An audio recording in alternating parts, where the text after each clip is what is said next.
I think anyone who creates, who takes creating seriously, probably has felt a certain dichotomy, for a certain angel and devil on the shoulder between turning out something that you have some degree of pride in, something that you're proud of having made. You look back on, you say, wow, that was really something that before I made it, I wouldn't have believed that it would turn out so well. And then on a different day, you can look back at that same output and think only of the flaws, only of, oh, I would have changed this. I would have changed that. I would have changed this. And I think every creative probably has a different relationship with their own work, just in terms of how often they go back and take a look at it. For the people that are really can feel that pride strongly, continuously, probably spend a lot of time reappraising the things that they've done. But I think the people on the other side of the coin probably have a harder time doing that, and I'd probably consider myself in that latter camp. Not that the amount of things I've created is large enough that I'd call it a body. Maybe more like a tick on the ass of art. But it's still enough where I sort of put it at the back of my mind. And I think there's a healthy side of that. I think anybody will tell you that you have to be aware of the flaws in what you do and be more worried about the next thing than the old thing if you're wanting to constantly find the process invigorating and entertaining and not a chore. But if you're like me and you sort of get mired in the things wrong or just the things that you would have changed or looking up to the other people whose work you value so highly, you can really start to feel down on yourself, despite simultaneously, as I've said, feeling proud of that same thing. On one half of your brain, the other half of your brain says, no, no, no, no, no, no, no. It's shit. You're shit. Probably has to do with some amount of personal anxiety, but I feel like there's probably some degree of universality in the people that I've talked to and just the things that I've read from creatives, where it's very easy to lack respect for your own work, even if you're proud of it on one hand. And you just feel like whenever somebody pays a compliment forward to you, you feel as if it's probably undeserved. Like, oh, everything I know I've stolen, and therefore none of this is mine. It's just shittier versions of these other things that I already respect, that I want, that you should be respecting too. And when you become successful, I think this probably can really take a stranglehold on your personal feelings about your work, in a form known as Impostor Syndrome, which I'm sure that you have some degree of familiarity with if you're watching this video. But it's a killer. It really is. If you're anything like me, then no matter what I've achieved in my life or what I've done, it always feels as if I'm pretending, or as if I managed to ascend somewhere on the ladder that I don't deserve to be at. That I shouldn't have climbed so high. based on my ability to climb, if that makes any sense. And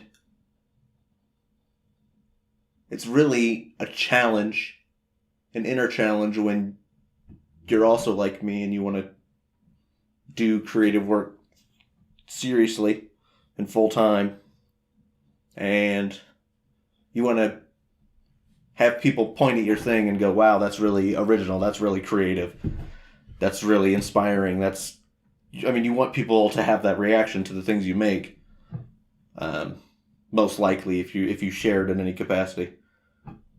Or even if you don't pay attention to it, you probably hope that somebody gets something out of it. Otherwise, you probably just keep it to yourself.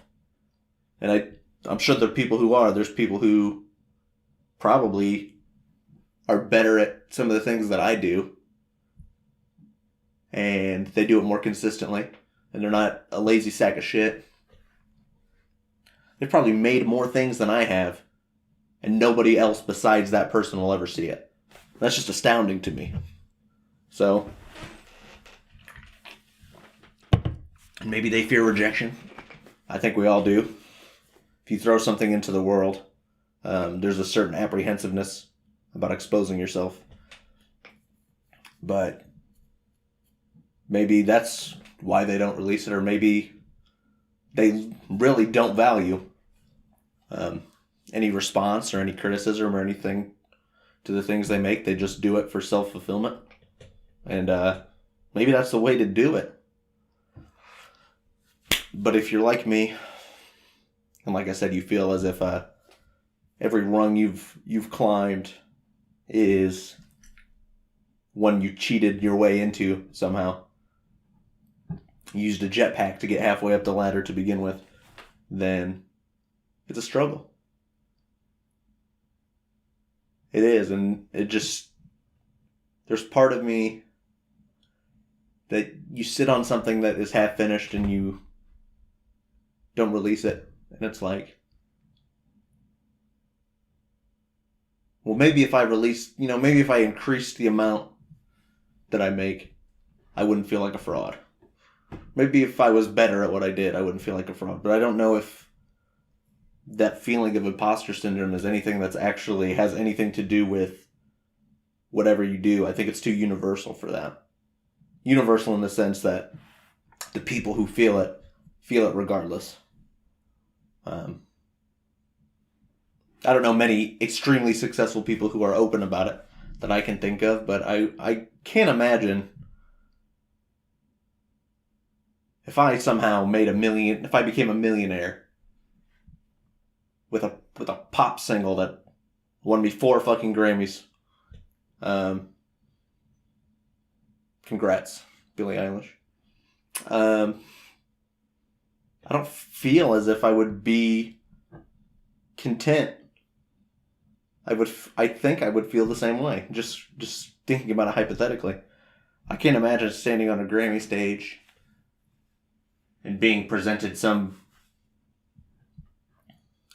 bronze or whatever, who gives a fuck, trophy for your expression and feeling, and having $1 million in the bank or more and feeling, I deserve this. I made a song. My feelings are worth that. My feelings are worth special recognition. My feelings are worth all of this praise and money. But in a certain sense, they are. But personally, I can't imagine not feeling that way constantly about everything. There's always a point when you get about 75% to 90% of the way done with something. That's when it feels like. That's when it hits me, anyway. Because it starts off and you have the idea and you're like, God damn, I'm a fucking genius. This idea is the greatest idea that anyone's ever fucking had. And it's not. It's probably a dog shit idea. But you start working on it by whatever means necessary, whatever your medium, whatever your structure, whatever your workflow, and it starts to come together. And it's hard to start the push, to get the car started. It's going to turn over for a couple minutes, But then when you get the car moving, you're astounded at your own ability.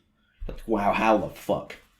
And I sat here for a week thinking about how should I do this? How should I do that? How should I do this? How should I do that? But then really, when you start the car, start driving, you don't need to sit at home worrying about how you're gonna drive the car. It's gonna come natural to you. As long as you have your license, it's gonna come natural to you. So that's the good part. And you're driving in the middle of July. It's incredible. You're making. Capital M of making. Capital C creating. And then, if you're anything like me, like I said, about 75% of the way to your destination, when it's really starting to come together, when it's really starting to be something, that's when a fucking tornado picks your car up, throws it halfway across a fucking cornfield, lights on fire, explodes, your kids are dead. Or you fucking hit some black ice, do a fucking 720 spin like you're Tony Hawk in a half pipe and fly out off the highway, killing 5 deer. Bambi sits crying on the side of the fucking brush, and that's when it hits me. It's like, this shit sucks. You got the worst car. You drive the worst. You shouldn't have a license. As it starts to come together, right before you hit that publish button, right before you post it, right before you link somebody to it, there's always that feeling of like, fuck. I've faked it again. Yet again. I've deceived myself and everyone else. And it sucks. It's a shitty feeling. Because finishing something should feel good. It should. And it does. It feels good to be done with it. If you're anything like me, your idea grows like a fucking tumor on your back. And you saw at it and you hack at it and you lop that shit off. And the weight is it's gone. And you can stand up straight for a minute. And then you say, wow, that was really weighing me down. And then another one starts growing more and more and more and more all over your fucking body. Like you have some sort of strange bubble flesh disease or some shit. And the process begins again. But when you are about to rip it off, that's when you're the most disgusted with yourself. That's when it really starts to feel like,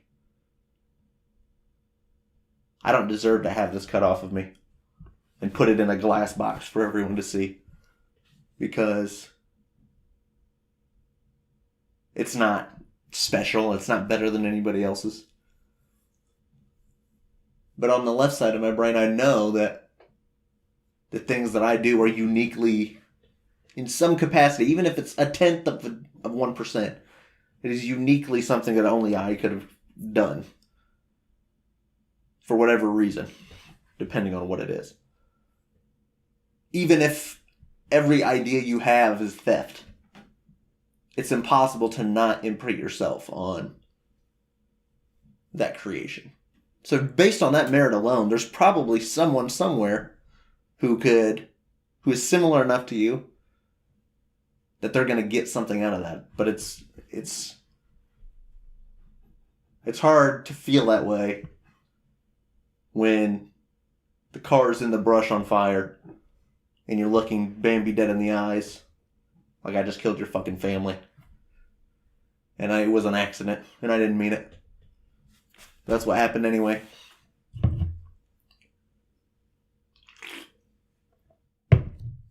I don't think I've made a single coherent point this entire ramble. But it's not a logical thing.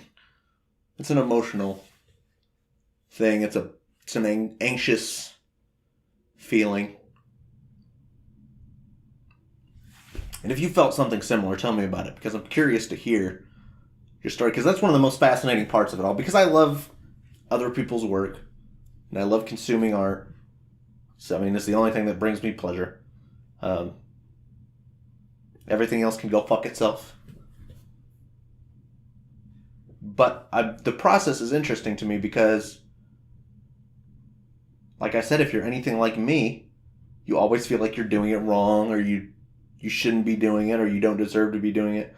And just hearing the stories of people who feel similarly, or they have similar experiences, or just their process in general, is always fascinating to me. Because